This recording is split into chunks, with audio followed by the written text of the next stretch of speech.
Imagine कीजिए एक ऐसा इंसान जिसके दिमाग की दाद पूरी दुनिया के वैज्ञानिक देते हैं। एक ऐसा इंसान जिसके एक छोटे से आइडिया ने बॉलीवुड की बड़ी ब्लॉकबस्टर फिल्म 3 इडियट को जन्म दे दिया। एक ऐसा जीनियस जिसने -30 डिग्री में जमा देने वाली ठंड में भी हमारे देश के जवानों की जान बचाने के लिए टेंट बना दिया, जो कि बिना किसी आग और बिजली के उन्हें गर्म रखता था। सुनने में तो ये सब कुछ ही सुपर हीरो की कहानी सी लगती है, लेकिन आज की सच्चाई कुछ और ही है। आज ये सुपर हीरो अपने किसी प्राइवेट लैब के अंदर बैठकर कोई एक्सपेरिमेंट नहीं कर रहा है। आज ये इंसान अपने अधिकारों के लिए, अपनी मिट्टी को बचाने के लिए देश की सड़कों पर धक्के खा रहा है, पुलिस की हिरासत को झेल रहा है और भूखा प्यासा अनशन पर भी बैठा हुआ है। लेकिन आखिर ऐसा भी क्या हो गया कि दुनिया के सबसे बड़े पुरस्कार जीतने वाले लद्दाख के इस बेटे को आज सड़कों पर उतरना पड़ रहा है।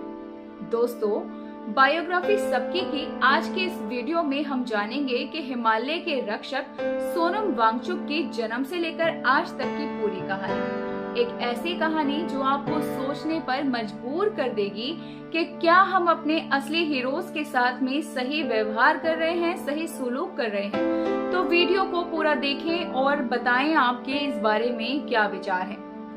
सोनम वांगचुक का जन्म 1 सितंबर 1966 को लद्दाख के लेह के एक छोटे से जिले में हुआ था। इनका गांव वैसे तो बहुत छोटा था, लेकिन साथ ही बहुत ज्यादा खूबसूरत था।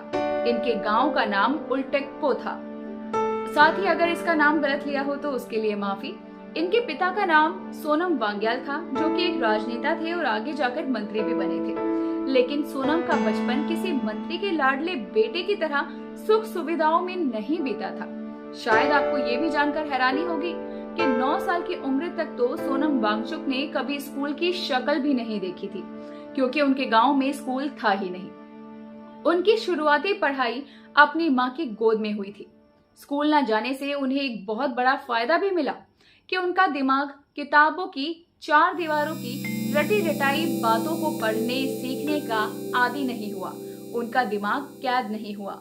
उन्होंने सीधा प्रकृति से सीखा, पेड़ों से सीखा, बीज से सीखा और पानी से सीखा कि प्रकृति कैसे काम करती है। यही प्रैक्टिकल नॉलेज आगे चलकर उनके जीवन की एक सबसे बड़ी नींव बनकर भी सब लोगों के सामने आई। श्रीनगर के अंदर उन्होंने 9 साल तक कोई पढ़ाई नहीं की थी, क्योंकि वहां पर कोई स्कूल नहीं था। इसके बाद में जब श्रीनगर में उन्होंने पढ़ाई की तो वहां पर उन्हें एक अच्छा समझदार स्टूडेंट नहीं बल्कि बेवकूफ कहा जाता था।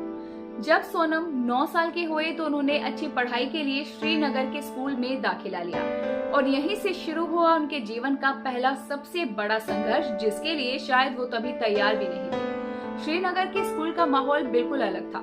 वहाँ के बच्चे और शिक्षक जिस भाषा में बात करते थे, वो छोटा सा लद्दाखी बच्चा उस भाषा को सही से समझ भी नहीं पाता था। एक बच्चा जो अपने गांव में इतना होशियार और फुर्तीला था कि वो श्रीनगर के स्कूल में खुद को गूंगा और बेवकूफ भी महसूस करने लगा था। शिक्षक उन्हें हमेशा पीछे बैठने वाला बैंक बेंचर कहा करते थे। उन्हें ना समझ कहा करते थे, क्योंकि उन्हें किताबी भाषा समझ में नहीं आती थी। सोनम ने उस दर्द को बहुत ही गहराई से महसूस किया। उन्होंने देखा कि कैसे भाषा का भेदभाव और रटी रटाई सिस्टम की वजह से एक होनहार बच्चे का आत्मविश्वास पूरी तरह से टूट जाता है। शायद यही तो वजह थी कि उस छोटे से बच्चे ने ही अपने दिमाग में, अपने मन में ये ठान लिया था कि वो बड़े होकर इस शिक्षा के सड़े हुए सिस्टम को बदल कर रखेंगे।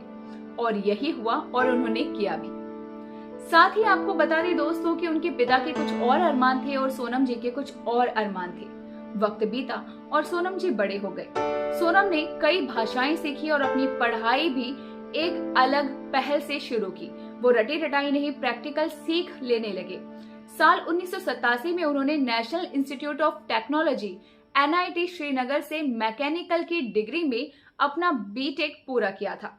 लेकिन ये सफर भी बिल्कुल आसान नहीं था, क्योंकि सोनम के पिताजी तो ये चाहते थे कि वो सिविल इंजीनियरिंग करें ताकि उनकी कोई अच्छी स्टेबल सरकारी नौकरी लग जाए और वो परिवार का हाथ बटा सके। लेकिन सोनम, उनका दिल तो मशीनों और आविष्कारों के लिए धड़का करता था। सोनम ने मशीनों से रिश्ता बना लिया था। उन्हें आविष्कार करना अच्छा लगता था। जब सोनम के पिताजी ने इस बात पर नाराजगी जताई और उनके पढ़ाई का खर्चा उठाने से मना कर दिया, तो भी सोनम जी अपनी जिद पर अड़े रहे और उन्होंने इसे एक चुनौती की तरह लिया। और उसके बाद उन्होंने हार नहीं मानी और 10वीं क्लास के बच्चों को ट्यूशन देना शुरू कर दिया। और दोस्तों, यहीं से शुरू हुई थी सोनम जी की शिक्षा के प्रति एक अनोखी पहल, एक अनोखा रिश्ता। आपको ये भी बता दें दोस्तों कि आगे चलकर एक और बहुत बड़ी बात सामने आई थी जिसने इतिहास रच दिया था। ये थी SECMOL की स्थापना। जी दोस्तों, जहां एक तरफ ट्यूशन पढ़ाने के दौरान सोनम ने एक बात नोटिस की थी। सोनम ने देखा कि लद्दाख की शिक्षा व्यवस्था का एक बहुत डरावना सच है। उन्होंने देखा कि लद्दाख में 10वीं कक्षा के बोर्ड एग्जाम में लगभग 95% बच्चे फेल हो जाते हैं। उन्हें इसी के साथ ये भी समझ में आ गया कि इसमें गलती बच्चों की या उनके दिमाग की नहीं है, वो तो पढ़ने की कोशिश करते हैं। ये गलती तो उस सिस्टम की है जो लद्दाखी बच्चों को दिल्ली और मुंबई के माहौल वाली किताबें रटने पर मजबूर करता है, जो कि उनके दिमाग के लिए भी ठीक नहीं है और उनके लिए सक्षम भी नहीं है। इस दर्द को मिटाने के लिए ही साल 1988 में सोनम ने SECMOL SECMOL student education and cultural movement of Ladakh की स्थापना की थी। ये कोई आम दिखने वाला किताबें रटवाने वाला स्कूल नहीं था। ये तो एक ऐसा अनोखा स्कूल था जहां पर सिर्फ और सिर्फ उन बच्चों को एडमिशन दिया जाता था जो कि सिस्टम की नजर में फेल हो चुके थे, जिन्हें निकम्मा घोषित कर दिया गया था, जिन्हें समाज ने नकारा कहा था, जिन्हें ये लगता था कि इन बच्चों का कभी कोई भविष्य नहीं होगा।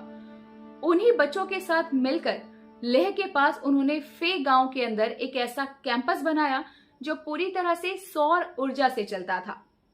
इसी के साथ उस कैंपस के बाहर का तापमान -20 डिग्री होने पर भी कमरा अंदर से गर्म रहता था और बच्चों को पढ़ने के लिए भी आसानी होती थी। इस कैंपस की सबसे विशेष बात तो ये थी कि ये किसी भी बिजली या हीटर से नहीं चलता था, ये चलता था सोलर ऊर्जा से।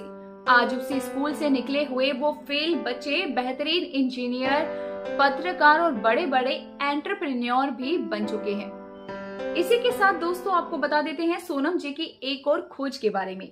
सोनम वांगचुक की सबसे बड़ी पहचान उनका एक ऐसा चमत्कारी आविष्कार है जिसने पूरी दुनिया के वैज्ञानिकों को हैरान करके रख दिया था कि आखिर ऐसे भी किसी चीज का निर्माण हो सकता है। और ये आविष्कार था आइस स्तूप, या फिर कृत्रिम ग्लेशियर कह लीजिए, या फिर एक आर्टिफिशियल ग्लेशियर कह लीजिए।